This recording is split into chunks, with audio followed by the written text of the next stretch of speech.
नमस्कार, जेके प्राइम में आपका स्वागत है। मैं हूं विनोद कुमार।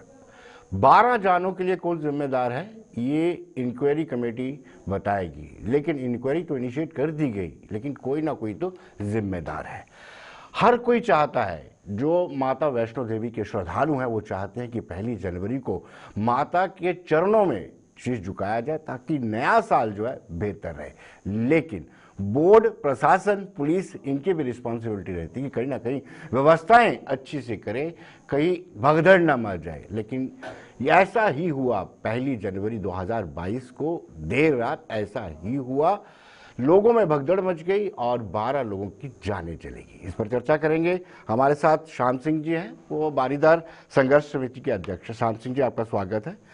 राजीव चाड़क भाजपा से ताल्लुक रखते हैं, लेकिन दिलचस्प बात यह है कि ये लंबे समय से बाबे वाली माता बाहु फोर्ट जो है उसको लेकर के संघर्ष कर रहे हैं कि ये मंदिर भी इस पर भी एक श्राइन बोर्ड बनना चाहिए अलग से, इसको इसलिए इनको भी न्योता दिया गया। कुलदीप सिंह उपाध्यक्ष हैं बारीदार के। मैं शुरुआत करूंगा शाम सिंह जी से। शाम सिंह जी, आपने कई 31 दिसंबर देखे होंगे, बहुत आपका अनुभव है और लंबे समय से आप इसको लेकर के चल भी रहे हैं। क्या लगता है कहां पर त्रुटियां रही? देखिए, पहले तो जो वहाँ पे एक दुखद हादसा जो पेश आया वैष्णो देवी के भक्तों के साथ हुआ है, मैं इसके लिए अपनी संवेदना प्रकट करता हूँ। और बड़े अफसोस की बात है कि न्यू ईयर पे लोग जश्न मना रहे थे और दूसरी तरफ एक बड़ा हादसा हो गया।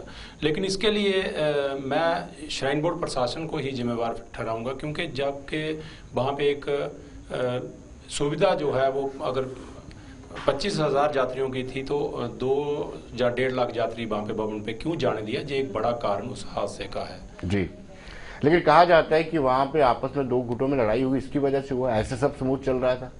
देखिए, जहाँ तक हमारे सोर्सेज जो वहाँ पे थे उन्होंने जो बताया, ये ऐसा नहीं हुआ। ये श्राइन बोर्ड प्रशासन द्वारा कुछ ऐसी हरकतें वहाँ पे की, क्योंकि जो बताया जा रहा है, अब ये तो इन्वेस्टिगेशन का वो विषय है, लेकिन ये बताया जा रहा है कि वहाँ पे लाठीचार्ज भी किया गया, जिसकी वजह से भगदड़ मची और उसकी वजह से श्रद्धालुओं की जान चली गई। शाम सिंह जी, आप संघर्ष कर रहे हैं, बारीदार बरादरी से ताल्लुक रखते हैं, इसलिए भी आप शायद विरोध कर रहे होंगे बोर्ड का, लेकिन कहीं ना कहीं कोई ना कोई तो रिस्पॉन्सिबल है ही, चाहे पुलिस हो या फिर नीचे से जिस फ्लो से भक्तों को छोड़ा गया, कहीं ना कहीं उस पर नियंत्रण करने की जरूरत थी। क्योंकि बोर्ड के अधिकारियों का, बोर्ड के कर्मचारियों का, बोर्ड के अमले को ये पता रहता है कि 31 दिसंबर को कितना रश रहता है।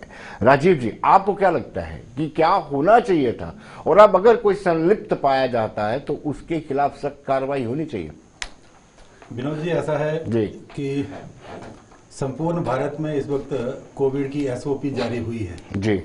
उस एसओपी के जारी हुए होते अगर इतने लोग वहां पर पहुंचे जी, तो उसमें जिला प्रशासन और जो माता वैष्णो देवी श्राइन बोर्ड प्रशासन है उनके भी ऊपर भी अंकुश लगता है कि इतने लोग किस प्रकार वहां पर पहुंचे। अगर वो लोग ऊपर गए हैं, इस प्रकार की व्यवस्था नहीं थी। जो मेरे सुनने में आया कि वहां पर कई लोगों को यात्रा स्लिप भी नहीं मिली हुई थी जी।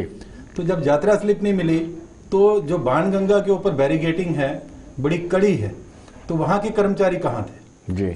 ये एक बड़ा दुखद और निंदनीय जो हुआ है, इसकी मैं कड़ी निंदा करता हूं। और जो इंक्वायरी कहा गया है, ये इंक्वायरी सिर्फ कागजी लिपापोती नहीं होनी चाहिए। ऐसे धार्मिक स्थल, जिन धार्मिक स्थलों की आस्था संपूर्ण हिंदू समाज में है, अगर उनको इस प्रकार जो प्रताड़ित करना और उनको इस प्रकार से दिखाने की एक जो चेष्टा की जा रही है, इसके ऊपर भी अंकुश लगाने की जरूरत है।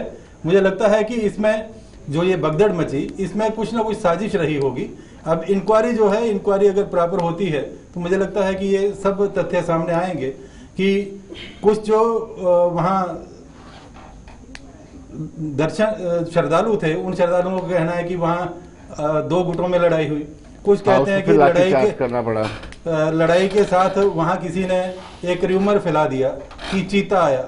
तो उस प्रकार लोगों का जो ऊपर से, और वो स्थान ऐसा था कि कंजेस्टेड स्थान था, आने और जाने की जगह एक ही थी जी। तो जब एक ही जगह थी तो वहां पर दोनों जो नीचे से यात्रा जा रही है ऊपर से आ रही है, उनको स्थान नहीं मिला। ऊपर वाले भी वो काफी जो आपस में जो उनका वो हुआ, उसके कारण ये भगदड़ मची, ऐसा बताया जा रहा है। परंतु ऐसे पवित्र स्थान पर इस प्रकार की जो आस्था लेकर आते हैं, तो उन श्रद्धालुओं को भी चाहिए थोड़ा संयम बरतना। जी जी। तो जी। आज संयम की कमी है। मैं देखता हूं, मैं बावे वाली माता के मंदिर में होता हूं, बहुत से श्रद्धालु इस प्रकार कहते हैं कि हमें पहले कोई किसी शॉर्टकट रास्ते वहां तक पहुंचा दो, कई प्रशासन का सहारा भी लेते हैं। उस प्रकार मेरा मानना है कि अगर हमारे मन में श्रद्धा है, तो श्रद्धा होते हुए हमें पूरी जो व्यवस्था है उसके अनुसार ही दर्शन करने चाहिए। अभी ऐसे दर्शन करने से जो है वो उसको दर्शन नहीं माना जाता। जी कुलदीप जी, हम किसी की धार्मिक आस्था पर टीका टिप्पणी नहीं करना चाहते हैं, लेकिन सवाल ये भी उठता है कि अगर इतना रश है, कहते हैं भगवान ईश्वर दिल में भी रहता है, दिल में वास करता है, तो क्या लोग इंतजार नहीं कर सकते थे? 2 या 3 जनवरी को जाकर के माथा नहीं टेक सकते हैं जब आपको लगता है कितना रश है? सर, इसमें पूरी जो एडमिनिस्ट्रेशन फेल पाई गई है। अगर उधर 25,000 की व्यवस्था है वैष्णो देवी भवन में जी, तो अगर 1 लाख यात्री जाता है तो उसमें किसकी कमी है ये सामने नजर आती है। उसके लिए उस पर जो भी जिसकी भी गलती है उसका पूरा इंक्वायरी होनी चाहिए, और उसको जो दोषी हैं उनको इसकी सजा होनी चाहिए, उनके ऊपर FIR लगनी चाहिए, और जो इसमें पाए जाते हैं दोषी उन पर कार्रवाई होनी चाहिए। कुलदीप सिंह जी, आप माता के श्रद्धालुओं को कोई संदेश नहीं देंगे कि आपको भी थोड़ा सब्र का इम्तिहान लेना चाहिए? सब्र का नहीं, वो तो ठीक है, लेकिन सबसे ज्यादा जो एडमिनिस्ट्रेशन की गलती है ना, जहाँ जो उनकी स्लिप 25 है वो 25,000 तक जाती है, उसके बाद जो यात्री किए हैं वो किसकी नेग्लिजेंसी है? वो तो एडमिनिस्ट्रेशन की ही गलती है। वो उनको रोक देते, वो कटरा में रुक जाते। तो ये सारा जो भी है एडमिनिस्ट्रेशन की गलती है इसमें। हालांकि प्रशासनिक अमला वहां पर गया है और PMO में राज्य मंत्री डॉक्टर जितेंद्र सिंह भी वहां पर पहुंचे हैं। यहाँ रविंद्र रैना जो BJP के अध्यक्ष, खुद प्रधानमंत्री नरेंद्र मोदी ने इंटरवेन किया है, और साथ साथ बड़े डिवकॉम की बात करें, राघव लंगर वो भी वहाँ पहुंचे, डिप्टी कमिश्नर रियासी वो भी वहाँ पर पहुंचे थे। लेकिन डिविजनल कमिश्नर राघव लंगर का कहना है कि इंक्वायरी इनिशिएट कर दी गई है और किसी भी तरीके से यात्रा को रोका नहीं किया गया। हम अपने दर्शकों को बताते हैं कि डॉक्टर राघव लंगर जो डिविजनल कमिश्नर जम्मू कश्मीर के, उनका क्या कहना है। चूँकि इंक्वायरी ऑर्डर की गई है, ये जो स्टैम्पेड हुई है उसका क्या कारण रहा है ये देख आइडेंटिफाई हुई है, और इसमें अभी तक हमने 10 जो है उनके साथ संपर्क यात्री स्थिर हैं, सभी इंजर्ड स्थिर हैं। अभी हम लोगों ने मेडिकल सुपरिटेंडेंट साहब से भी बात की थी और सभी स्थिर हैं, और डॉक्टर्स की जो यात्रा कंटिन्यूसली मॉनिटर। तो यात्रा गतिमान है और पूरे SOP को स्ट्रिक्टली फॉलो किया गया। जैसा मैंने आपको बताया कि already inquiry has been ordered. अब वो उसमें एक जो है वहाँ पर क्या कारण रहे उसको तभी। श्याम जी, आपसे यही जानना चाहूँगा कि जब नतीजा आ जाता है सब लोग टीका टिप्पणी करते हैं, लेकिन इन फ्यूचर आगे ऐसा ना हो, स्टैम्पेड आगे ना हो, उसके लिए क्या करना चाहिए बोर्ड को, प्रशासन को, पुलिस को? देखिए, जहाँ तक ये बात है कि हम हादसे के बाद टिप्पणी कर रहे हैं, ऐसी बात नहीं। बारीदार संघर्ष कमेटी जो है पिछले कई सालों से श्राइन बोर्ड के सिस्टम के ऊपर उंगलियां उठाती जा रही है, क्योंकि जब बारीदारों से जो निज़ाम छीना गया था तो तब ये सीधा था कि वहाँ पे मिसमैनेजमेंट या किसी करप्शन की वजह से ये इल्जाम लगा, लेकिन बारीदारों के ऊपर साबित नहीं हो, श्राइन बोर्ड के ऊपर ये साबित होता जा रहा है। दूसरी बात यह है कि इसको कंट्रोल करने के लिए जितनी यात्रा की वहाँ पे सुविधा हो सकती है उतनी ही यात्रा छोड़नी चाहिए, बाकी यात्रा कटरा में रोक लेनी चाहिए, क्योंकि इतने बड़े हादसे जो है लोगों की आस्था के साथ भी एक खिलवाड़ हो जाता है, क्योंकि जो लोग माता के प्रति आस्था रखते हैं वो इतनी दूर से वहां पे आते हैं, और जिनके आज घर में वो डेड बॉडी गई होगी, कितना अफसोस, और उनके लिए उनको माता के प्रति कितनी आस्था कम हुई होगी, जो एक बड़ी चिंता का कारण है। इसीलिए मैं ये कहना चाहता हूं कि बोर्ड के अंदर भी कुछ ऐसे अधिकारी होने चाहिए जो माता रानी को, सनातन धर्म को मानने वाले होने चाहिए। तो बारीदारों का तो जो स्टैंड रहा है कि जो मंदिर जो है गवर्नमेंट कंट्रोल से मुक्त होने चाहिए और ये एक हिंदू धर्म द्वारा ही चलाए जाने चाहिए, ये हमारा मानना है। लेकिन मैं ये सवाल पूछ रहा था कि इन फ्यूचर ना हो, इसके लिए क्या करने की जरूरत है? देखिए, इसके लिए मैंने कहा कि उतनी यात्रा जितनी वहाँ पे जितनी यात्रा के लिए श्राइन बोर्ड वहाँ पे सुविधा दे सकता है उतनी ही छोड़नी चाहिए। जैसे 20-25 हज़ार यात्रा पर डे में छोड़ो, उसके बाद बाकी जो यात्रा है वो कटरा में रुकनी चाहिए, तभी ये रुक सकती है। राजीव जी, पहले करीब 11:30 बजे 11:35 पर भी ऐसा ही हुआ था। बीच में थोड़ा सा माइल्ड लाठीचार्ज हुआ था, यानी सबक मिलने के बाद भी नहीं सीखा गया कुछ भी। देखिए, ये प्रशासनिक फेलियर इसको माना जाता है। मैं तो मानता हूं कि ऐसे धार्मिक स्थानों पे पुलिसकर्मी जो इस प्रकार करते हैं कि लाठीचार्ज होना, जो यात्री वहां पर आए हैं वो यात्री एक आस्था को लेकर आए हैं। ऐसी जगहों पर हम जो कहते हैं, क्योंकि हमारे भी वॉलंटियर भोगकोट मंदिर में लगते हैं, हम हमेशा वॉलंटियर्स को ये बताते हैं कि कोशिश कीजिए, प्रयास कीजिए कि हाथ जोड़कर जय माता की कहते हुए उनसे बात कीजिए, क्योंकि अगर कोई आस्था को लेकर वहां पर आया है, जब जयकारा दिया जाता है तो उसके बाद उसकी आस्था भी जागृत होती है। इस प्रकार जो लाठी चार्ज हुआ ये निंदनीय है, लाठी चार्ज नहीं होना चाहिए था। और जो अधिकारी वहां पर तैनात थे उनको देखना चाहिए था, सतर्क रहना चाहिए था कि अगर 11:30 बजे इस प्रकार हुआ है, भीड़ ज्यादा है, तो उसके बाद वो थोड़ा सा उसको कंट्रोल करने की कोशिश करते। और श्राइन बोर्ड के पास तो कोई फोर्स की कमी नहीं थी, जितनी फोर्स वो बुलाना चाहते वो बुला सकते और उन लाइनों को दुरुस्ती उनकी कर सकते थे। ऐसी भगदड़ ना मचती, उसकी पूरी व्यवस्था हो सकती थी, लेकिन नहीं किया गया। शायद उनको लगा होगा कि जैसे पास्ट प्रैक्टिस चलती आ रही है। आपको लगता है कि हल्के में लिया गया? हल्के में लिया गया। पहले जो घटना हुई उसको हल्के में लिया गया। अगर उसको हल्के में नहीं लिया जाता तो ये बड़े हादसों को रोका जा सकता था।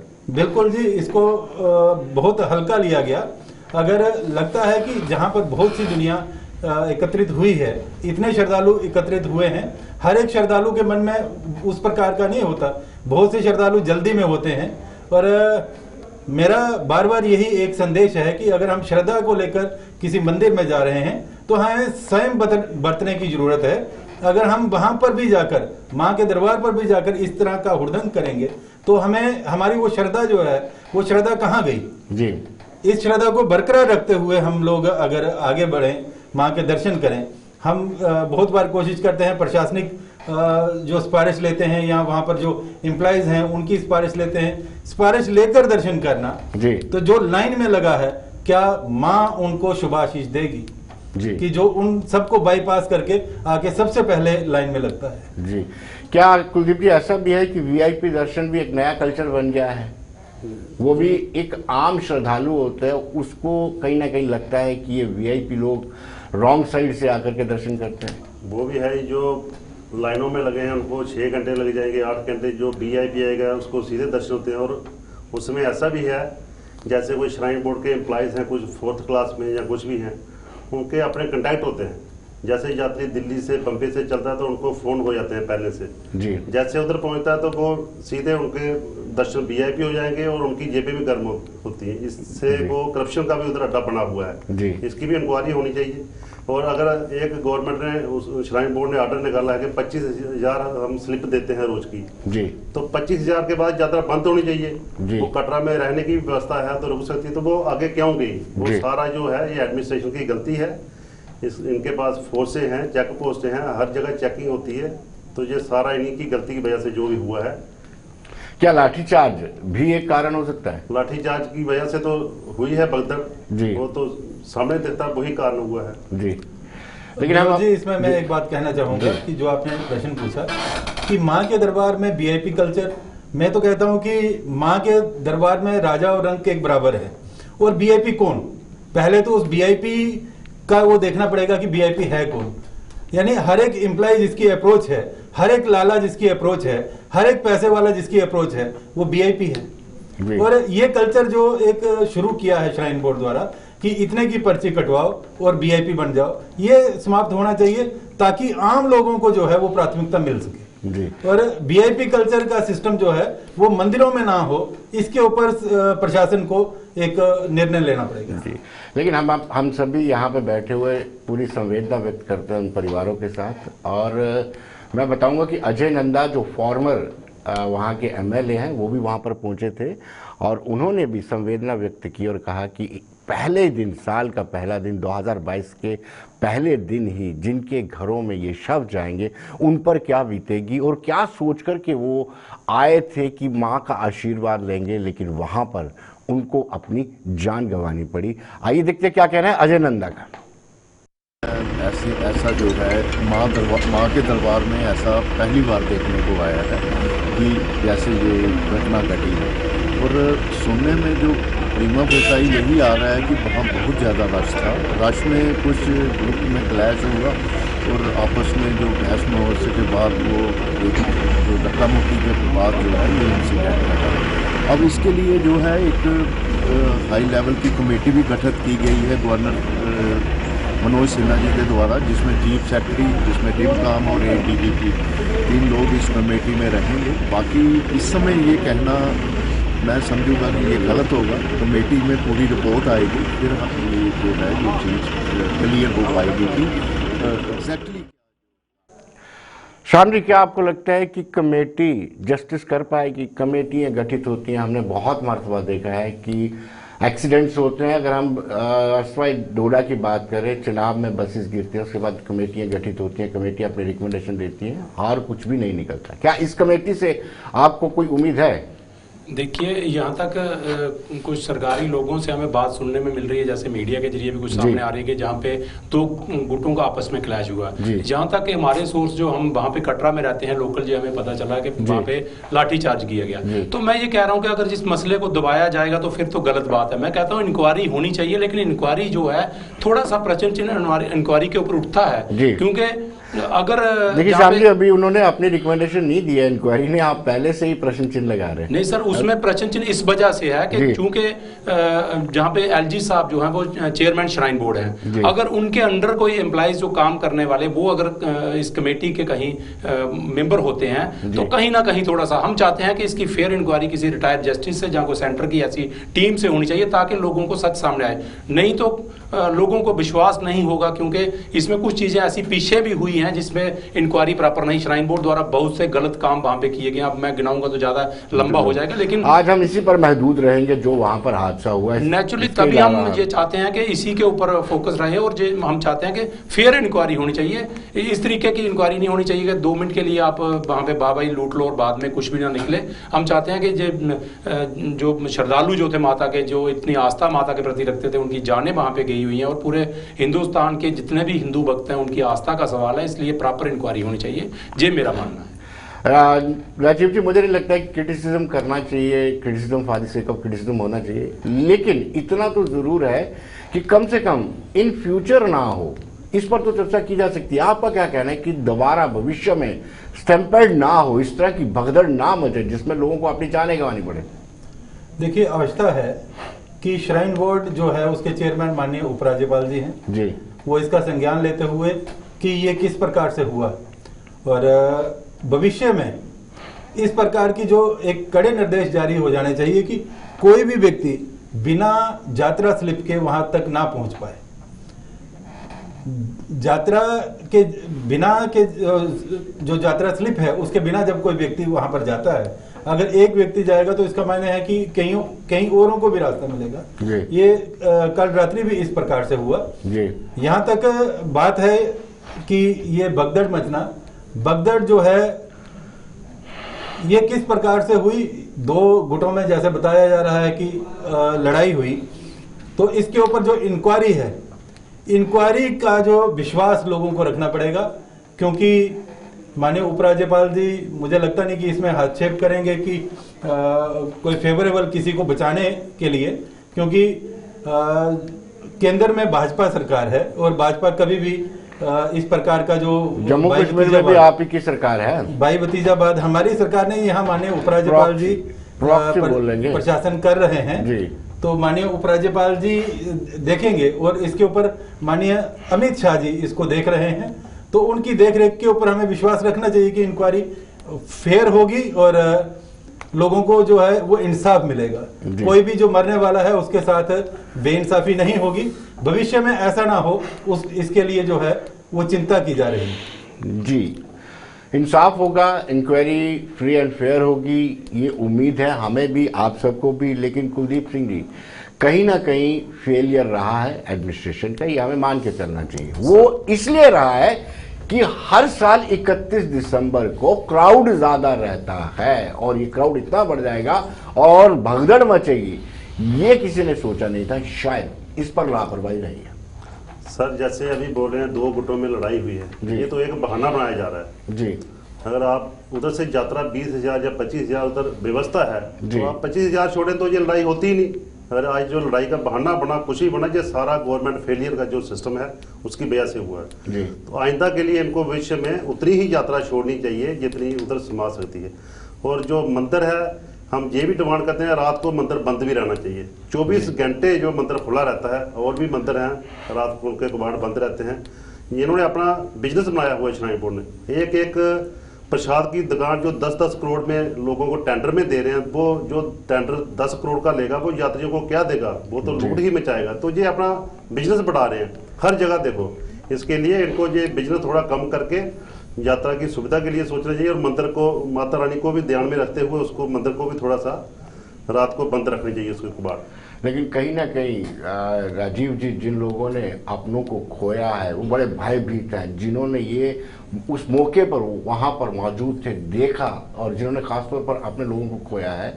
मैं ऐसे ही एक श्रद्धालु से आपको मिलाता हूँ, और जिसके एक बहुत करीबी दोस्त, उसकी डेथ होगी इस स्टैम्पेड में। आइए देखते हैं। करोड़ यात्री आया। मैं आपको बताऊं कि यात्रा कोई पहली बार नहीं है वालों ने देखी। हम इस यात्रा को रोज फेस करते हैं। इससे ज्यादा यात्रा वैष्णो देवी में जाती है, लेकिन सबसे बड़ा जो कसूर है वो श्राइन बोर्ड का उन अधिकारियों का है जो निहारिका काउंटर के अंदर जो पर्ची काउंटर के इंचार्ज हैं, उन्होंने ये यात्रा ऊपर क्यों जाने दी। यहाँ 15-15 डिप्टी सीओ इनके बैठे हुए बंद कमरों में, ऐसी कमरों में बैठ के फैसला करते हैं। अगर वो यहाँ फैसला इस तरीके का करते और वो यात्रा को बुलान कर देते कि यात्रा ऊपर नहीं जाती, और कटरा में इतनी यात्री यहाँ रुकते और बगल में नहीं जाते, वो आज भी नहीं जाते।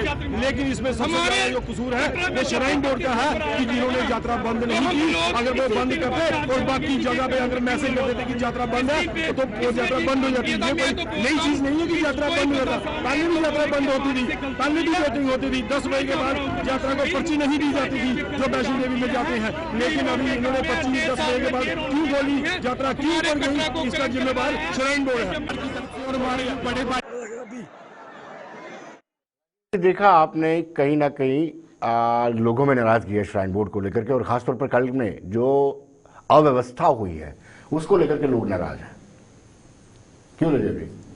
देखो, अव्यवस्था, अब यहाँ पर कुछ प्रशासनिक अधिकारी लगे हैं जी, जिनकी वजह से अब ये ऐसी अव्यवस्था हुई है जी। इस अव्यवस्था को भविष्य में टालने की चेष्टा की जाएगी जी। ऐसे जो भी अधिकारी इसमें मुलविस पाए गए जिनकी वजह से ये सारा हुआ है, और खास जो बात कही जा रही है कि यात्रा जो थी वो पर्ची तो बंद कर दी गई थी, परंतु बिना पर्ची के लोग वहां पर गए हैं। ऐसे श्रद्धालु जो बिना पर्ची के गए, ये अंकुश यहाँ पर लगता है कि वो बाणगंगा से कैसे पार हुए। बाणगंगा पे बहुत बड़ी बैरिगेटिंग है, उस बैरिगेटिंग के होते हुए अगर श्रद्धालु बाहर गया है तो इसका मायने है कि कहीं ना कहीं सिक्योरिटी लैप्स है जी।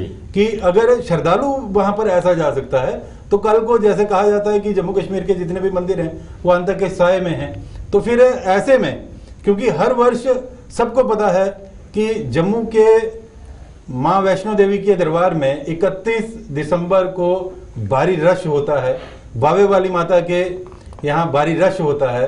तो ऐसी भीड़ को नियंत्रण करने के लिए उस प्रकार का अमला और उस प्रकार एक सचेत होने की आवश्यकता थी, जिसमें कमी पाई गई है। उस कमी को भविष्य में दूर किया जाएगा ताकि भविष्य में ऐसी कोई घटना ना घटे। जिन परिवारों ने अपनों को खोया है हम उनके साथ खड़े हैं, और माननीय प्रधानमंत्री जी इसको स्वयं देख रहे हैं। उन्होंने हमारे माननीय प्रदेशाध्यक्ष जी से भी बात करके पूरी जो घायल हुए हैं उनकी व्यवस्था करने के लिए कहा है, और इस वक्त हमारी टीम जो है वो पूरी तरह से लगी हुई है ताकि किसी भी श्रद्धालु को कोई उस प्रकार की असुविधा ना हो।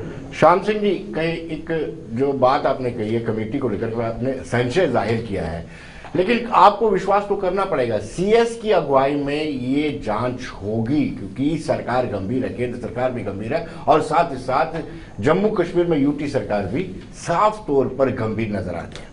देखिए, जहाँ तक विश्वास की बात है, मैं पीछे कई ऐसी हरकतें जो श्राइन बोर्ड द्वारा की गई हैं उनको दबाया गया, मैं उसकी वजह से ये कह रहा हूँ, क्योंकि श्राइन बोर्ड में सब कुछ फेयर नहीं है। श्राइन बोर्ड में एक तो वीआईपी कल्चर को बहुत ज्यादा प्रमोट किया जा रहा है, दूसरी तरफ जहाँ पे ये जो बोर्ड मेंबर श्राइन बोर्ड के हैं जितने भी हैं ये सभी के सभी बाहर के हैं। और मैं ये पूछना चाहता हूँ सरकार से भी कि क्या जम्मू में कोई भी हिंदू जो इतना इंटेलेक्चुअल नहीं है कि वो मंदिर को देख सके। तो ये मैं कहना चाहता हूँ ये तो बड़ी सारी चीज़ें इसमें हैं, क्योंकि सरकार की जो बात कर रहे हैं, क्योंकि सरकार भी अगर इसके लिए इंटरेस्टेड होती तो माननीय जितेंद्र सिंह जी से कई बार हम बारीदार संगठन मिल चुके हैं कि इस पर सुधार कीजिए। वो कहते हैं कि अगर आज माननीय जितेंद्र सिंह जी मौके पे पहुंचे हैं, अगर वक्त रहते वहां पे आए होते तो शायद ये इतनी बड़ी कैजुअलिटी नहीं होती। ये मैं दावे से कहता हूं, क्योंकि हरकत हो कोई भी घटना होने के बाद चीजें की जाती हैं, मैं कहता हूं उससे पहले कोई सुधार कर लेना चाहिए। और श्राइन बोर्ड प्रशासन की बहुत बड़ी गलती है, क्योंकि अगर इतनी बड़ी यात्रा थी तो रात को सीओ श्राइन बोर्ड को भवन में होना चाहिए था, डिस्ट्रिक्ट एडमिनिस्ट्रेशन के बड़े अफसरों को भवन में होना चाहिए,